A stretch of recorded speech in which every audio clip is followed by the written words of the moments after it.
તો કેમ છો વિદ્યાર્થી મિત્રો, હું છું તમારો મિત્ર આકાશ રાવલ અને મારી એજ્યુસ્કાય એકેડમીમાં હું તમારું સ્વાગત કરું છું. આજે આપણે સ્વાધ્યાય 8.4 માં દાખલા નંબર 4 ભણવાનો છે. તેમાં આપણે જોઈએ તો કે ભાઈ સાચો વિકલ્પ પસંદ કરો અને તમારી પસંદગીની યથાર્થતા ચકાસો. બરોબર, આ જો તમને પ્રશ્ન આપેલો છે તેમાંથી તમારે વિકલ્પ પસંદ કરવાનો છે. તમે વિકલ્પ પસંદ કર્યો છે તો કેવી રીતે કર્યો છે તે તમારે જણાવવાનું છે. તો જો આપણે જોઈએ તો 9 sec a minus 10 square a, તો તેમાં ઓબવિયસલી નિત્યસમનો ઉપયોગ થાય છે. જો હું કેવી રીતે, તો સૌથી પહેલા આ જે પદો છે તેમાંથી 9 ને હું કોમન કાઢી લઉં. તો કોમન કાઢું તો અંદર વચ્ચે sec square a minus 10 square a. બરોબર, તો જો 9 m ના m sec square a minus 10 square a આ એક નિત્યસમ થયો. તેનો જવાબ sec square a minus 10 square a આવી રીતે થાય. 10 square a બરાબર 1 જવાબ આપવાનો મિત્રો. તો આનો જવાબ આવી જશે 1. તો 9 into 1 9 એકા 9 એટલે તમારો જવાબ મળી જાય 9. તો આ તમારો બી વિકલ્પ સાચો થાય. અહીંયા તમે જુઓ તો એક આસુ સાદું રૂપ આપવું પડશે, પછી તમને જવાબ મળશે. તો જો એ તમારે શું કરવું પડે, સૌપ્રથમ આ રકમ છે એ રકમમાં 1 plus tan theta, tan theta એટલે તો sin theta upon cos theta થાય. સૂત્રો છે મિત્રો, આ એક જાતના સૂત્રો છે. સૂત્રો એટલે કેવા, તો tan theta બરાબર sin theta upon cos theta થાય. આ એક સૂત્ર છે. તો tan theta ની જગ્યાએ તમે sin theta અને cos theta ભાગાકારમાં લખી શકો. વત્તા sec theta, sec theta એટલે થશે મિત્રો 1 upon cos theta. બરોબર છે. તો ચલો એ હું લખી નાખું 1 upon cos theta. હવે આપણે જોઈએ તો એ જો 1 plus cot theta, 1 plus cot theta એટલે તમે જોશો કે cot theta એની જગ્યાએ તમે લખી શકશો cos theta ભાગ્યા sin theta. બરોબર, કેમ કે cot theta નું સૂત્ર થાય cos theta ભાગ્યા sin theta minus cosec theta. તો cosec theta નું સૂત્ર થશે 1 upon sin theta. જેવા સૂત્ર હતું tan નું કે sin theta upon cos theta, તેમ આ cot theta નું સૂત્ર થશે cos theta ભાગ્યા sin theta. એ થઈ જશે minus 1 upon sin theta. કૌંસ આપણે પૂરું કરી લઈએ. હવે શું કરીશું, આપણે સાદું રૂપ આપીશું મિત્રો. તો સાદું રૂપ આપીએ તો જો આ જે cos છે અને આ જે cos છે એ બંનેના છેદ કેવા છે, સરખા છે. તો તેને આવી રીતે લખી શકાય કે 1 plus sin theta વત્તા 1, એટલે કે જો આ sin theta વત્તા 1, sin theta વત્તા 1 નો છેદ શું મળશે તમને, cos theta. જો એ લખી નાખ્યું cos theta. બરોબર, આ કૌંસ પૂરો કર્યો. પછી ઇન્ટુ બીજો કૌંસ જોઈએ તો જો બંનેના છેદ કેવા છે, કોમન છે મિત્રો. તો જો એ આવી રીતે લખી શકાશે કે 1 plus cos theta minus 1 ભાગ્યા શું થઈ જશે મિત્રો, અહીંયા બંનેના છેદમાં sin theta કોમન. પરંતુ આ એક તો અલગ જ છે મિત્રો. બરોબર, આ એક અલગ છે, આ એક અલગ છે. બરોબર, આ તો ખાલી આના જ છેદમાં છે. આ cos theta ને અહીંયા ગુણી નાખીશું. તો જો એ આવી રીતે થશે cos theta વત્તા sin theta વત્તા 1 ભાગ્યા આખાના છેદમાં હવે cos theta આવશે. તો લખી નાખ્યું મેં. હવે જોઈએ તો એ જો આ sin theta છે એક જોડે ગુણી જશે. તો sin theta વત્તા cos theta minus 1 ભાગ્યા sin theta. બરોબર, આવું થશે. હવે આપણે જોઈએ મિત્રો તો એક વસ્તુ તમે નોટિસ કરશો, cos theta વત્તા sin theta એટલે આ આપણો એક પદ થયું. જો એ પણ સેમ ટુ સેમ છે, cos theta વત્તા sin theta આ આપણું એક પદ થયું. આને આપણે a તરીકે ધારીએ, આને આપણે a તરીકે ધારીએ અને અહીંયા તમે જોશો તો 1 અને 1 કેવા છે, સરખા. તો આને આપણે b તરીકે ધારીએ. વચ્ચે શું છે, તો a વત્તા b અને એ શું થાય છે ભાઈ, a minus b જેવું પદ બને છે. a વત્તા b અને a માઈનસ b એટલે એક સૂત્ર થાય તમે જોશો તો a plus b into a minus b એટલે શું કહેવાય a square minus b square આવું થાય તો એ a તરીકે કોણ છે cos થીટા વત્તા sin થીટા અને b તરીકે કોણ છે 1 a તરીકે cos થીટા વત્તા sin થીટા અને b તરીકે છે 1 તો ચલો આપણે સાદું રૂપ આપીએ મિત્રો તો a નો વર્ગ શું કરવું પડે a નો વર્ગ એટલે કે cos થીટા વત્તા sin થીટા નો વર્ગ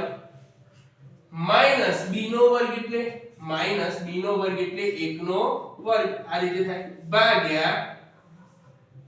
અહીંયા cos થીટા અને sin થીટા નો એકબીજા જોડે ગુણાકાર થશે મિત્રો કેમ કે ઉપર પણ ગુણાકાર થયો ને a b અને a b નો ગુણાકાર થયો તો a સ્ક્વેર b સ્ક્વેર જેવું પદ આ તમને મળી ગયું એ cos થીટા અને sin થીટા નો ગુણાકાર થશે એટલે cos થીટા sin થીટા હવે આ રીતે થઈ જાય મિત્રો એટલે તમે શું કરશો તો જે આ પદો કર્યા cos થીટા વત્તા sin થીટા એટલે કે a વત્તા b જો એક નવું સૂત્ર બન્યું a વત્તા b નો વર્ગ એટલે કે a વત્તા b નો વર્ગ કરીએ તો a સ્ક્વેર વત્તા 2ab વત્તા b સ્ક્વેર થાય તો ચલો અહીંયા આપણે શું કરીશું a નો વર્ગ એટલે cos સ્ક્વેર થીટા વત્તા 2ab 2 મૂક્યા a તરીકે cos થીટા b તરીકે sin થીટા અને b નો વર્ગ એવું કીધું શું કીધું તો b નો વર્ગ એટલે sin સ્ક્વેર થીટા બરોબર અહીંયા શું છે -1 શું કીધું તો ભાઈ -1 અને 1 નો વર્ગ થઈ જશે 1 એટલે 1 નો 1 લખી નાખ્યું cos થીટા sin થીટા કરીએ તો cos theta sin theta m નું m હવે એ શું થશે તો જો મિત્રો cos સ્ક્વેર થીટા વત્તા sin square theta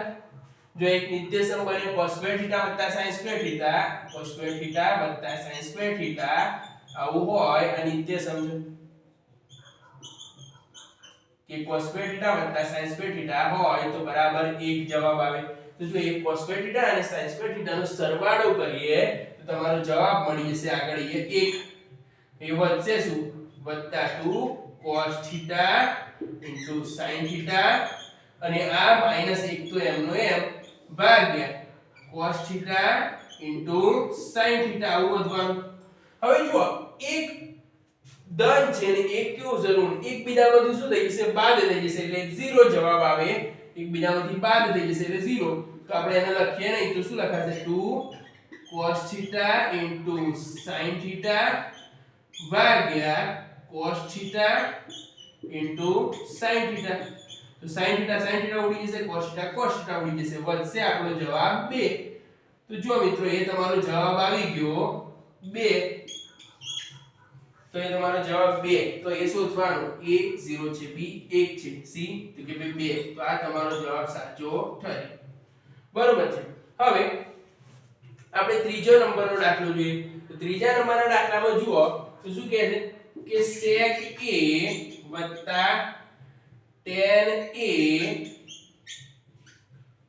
1 minus sin a બરોબર તો sec a એટલે શું કહેવાય મિત્રો તો sec a એટલે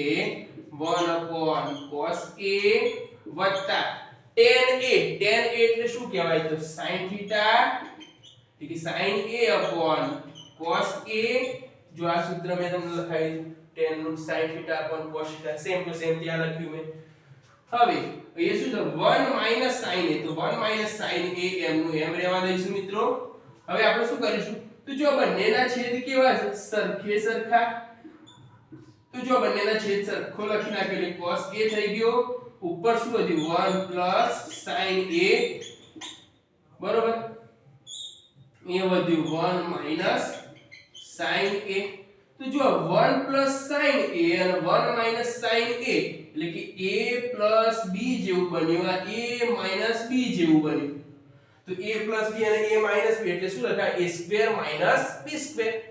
બરોબર તો ચલો અહીં a square minus b square લખીએ તો a કોણ છે તો 1 નો વર્ગ માઈનસ b સ્ક્વેર એટલે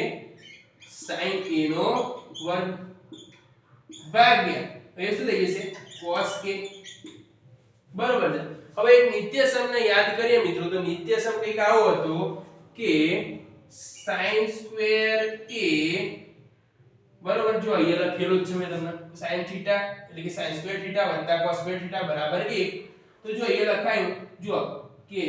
sin સ્ક્વેર a વત્તા cos સ્ક્વેર a બરાબર 1 તો એ તમે જુઓ 1 sin a વાળું પદ છે તો આપણે શું કરીએ 1 sin a જેવું પદ બનાવીએ તો cos ના સૂત્રનો કરતા બનાવવો પડે તો cos સ્ક્વેર a બરાબર 1 sin સ્ક્વેર a બરાબર તો cos સ્ક્વેર a બરાબર 1 sin સ્ક્વેર a કરીએ તો જુઓ શું લખાય cos સ્ક્વેર a તો એ 1 sin સ્ક્વેર a જેવું પદ બન્યું તો 1 sin સ્ક્વેર a એટલે શું કહેવાય cos સ્ક્વેર a તો ये cos સ્ક્વેર a ભાગ્યા cos a આવું પદ બને તો એક cos a અને એક cos a જતો રહેશે તો એક cos a વધે તો cos a તમારો જવાબ આવી ગયો હવે શોધવાનું કે cos a છે તો કે હા સાહેબ d તો આપણો d જવાબ એ સાચો પડે બરોબર જો સૌથી પહેલા શું કર્યું sec a અને tan a એમને એમ લખ્યું 1 sin a એમને એમ લખ્યું અને tan a ની જગ્યાએ tan a upon એટલે કે sin a upon cos a લખ્યું જે આપણું સૂત્ર આવે sec a ની જગ્યાએ 1 upon cos a લખ્યું જે આપણું સૂત્ર છે કેમ sec a A cos a નો વ્યસ્ત કહેવાય એ લખી નાખ્યું પછી આ બંનેના છેદ કેવા છે સરખા છે તો છેદ સરખા લખ્યા ઉપર શું કર્યું સરવાળો થઈ જાય તો સરવાળો કરી નાખ્યો પછી a b અને a b એ બંને જેવું એક સૂત્ર તૈયાર થતું હતું એટલે કે a b અને a b એટલે શું કહેવાય a સ્ક્વેર b સ્ક્વેર તો a સ્ક્વેર b સ્ક્વેર કર્યું એ cos a એ કોમન રહ્યો નીચે બરોબર અને અહીંયા તમને નિત્ય સંપત્તિ બતાવ્યું કે 1 sin સ્ક્વેર જેવું પદ બનાવીએ અને નિત્ય સમમાંથી sin સ્ક્વેર એને પેલી બાજુ લઈ જાવ તો શું બને cos સ્ક્વેર a બરાબર 1 sin સ્ક્વેર તો એ cos સ્ક્વેર a બની ગયું જો 1 sin સ્ક્વેર જેવું પદ હતું તેની જગ્યાએ લખી નાખ્યું મેં cos square a upon cos a તો cos a ઉડી ગયું તો જવાબ મળી ગયો મને cos a બરોબર તો આ મિત્રો આ તમારો જે દાખલો છે 1 2 અને 3 એ પૂરો થાય છે હવે આપણે ચોથો દાખલો ભણીએ તો હવે આપણે મિત્રો આજે ચોથા નંબરનો ચોથો દાખલો ગણીએ તેમાં રકમ તમને આપેલી છે 1 tan square a upon 1 cot square a તો એ શું કરવાનું મિત્રો તમારે 1 tan સ્ક્વેર a અને 1 cot સ્ક્વેર a બંને આવતા હોય એવો નિત્યસમ પસંદ કરવાનો તો નિત્યસમ આપણે જોઈએ નિત્યસમ આપણે જોઈએ મિત્રો તો નિત્યસમ થઈ જશે tan સ્ક્વેર a આ રીતે આવે સોરી sec સ્ક્વેર a બરાબર 1 tan સ્ક્વેર a અને આનો નિત્યસમ થઈ જશે cosec સ્ક્વેર a બરાબર 1 શું આવશે cot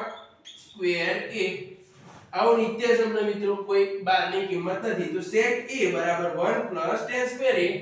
અને cosec સ્ક્વેર a બરાબર 1 cot સ્ક્વેર a તો જો એ tan a છે તો tan a ની જગ્યાએ જો એ 1 tan સ્ક્વેર a છે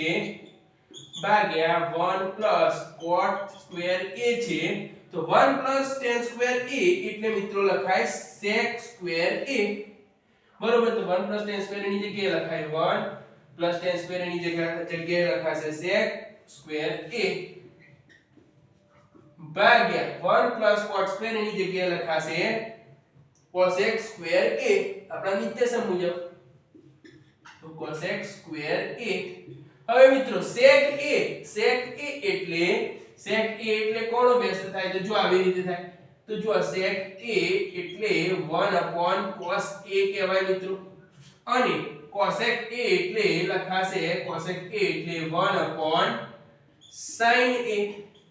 બરોબર છે તો એ શું કરું છું હું લખીશ કે sec a ની જગ્યાએ લખીશ 1 cos સ્ક્વેર a બરોબર ભાગ્યા cosec સ્ક્વેર a ની જગ્યાએ લખીશ 1 sin સ્ક્વેર a બરોબર આખેનો વર્ગ હોય આવી રીતે જુઓ એ એકનો ના હોય આખાનો વર્ગ હોય પરંતુ સાદું રૂપ આપીએ એટલે એકનો વર્ગ તો 1 થઈ જવાનો cos નો વર્ગ થઈ જશે cos સ્ક્વેર a અને sin નો વર્ગ થઈ જશે sin સ્ક્વેર a તો જો એ લખું છું 1 cos સ્ક્વેર a ભાગ્યા 1 upon sin સ્ક્વેર a, બરાબર. આ રીતે થઈ જાય મિત્રો. તો હવે શું કરીશું, આ છેદનો છેદ છે એ અંશમાં જતો રહેશે, અંશનો છેદ ક્યાં આવતો રહેશે, છેદમાં. તો જુઓ ભાઈ આ રીતે કઈ સિચ્યુએશન ઊભી થશે કે ભાઈ અહીંયા લખું છું કે બરાબર sin સ્ક્વેર a નો ઉપર લઈ જઈશું તો sin સ્ક્વેર a ભાગ્યા અહીંયા જે cos સ્ક્વેર a છે એ ક્યાં જશે, નીચે, કારણ કે અંશનો છેદ છે. તો cos સ્ક્વેર a. હવે તેના પર મિત્રો એક સૂત્ર હતું કે sin a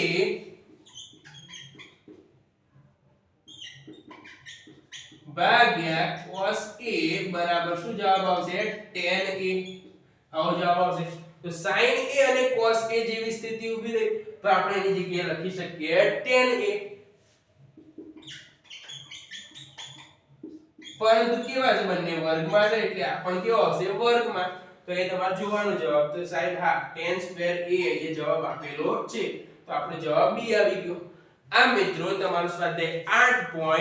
8.4 નો દાખલા નંબર 4 એ અહીંયા પૂરો થાય છે. આ દાખલાની અંદર અથવા કોઈ પણ ચેપ્ટરના કોઈ પણ દાખલાની અંદર કોઈ પણ જાતની ક્વેરી હોય તો વિડિયોના અંતમાં મારો WhatsApp નંબર આપેલો છે, જેના ઉપર તમે કોન્ટેક્ટ કરી શકો છો. અને આવી જ રીતે નિયમિત જો તમારે વિડિયોની લિંક જોઈતી હોય તો WhatsApp પર હાઈ લખીને મોકલી શકો છો. અને વિડિયો જો ગમતો હોય તો વિડિયોને લાઈક કરજો, શેર કરજો તમારા મિત્રો સાથે અને સબસ્ક્રાઇબ કરવાનું ભૂલતા નહીં. ધન્યવાદ.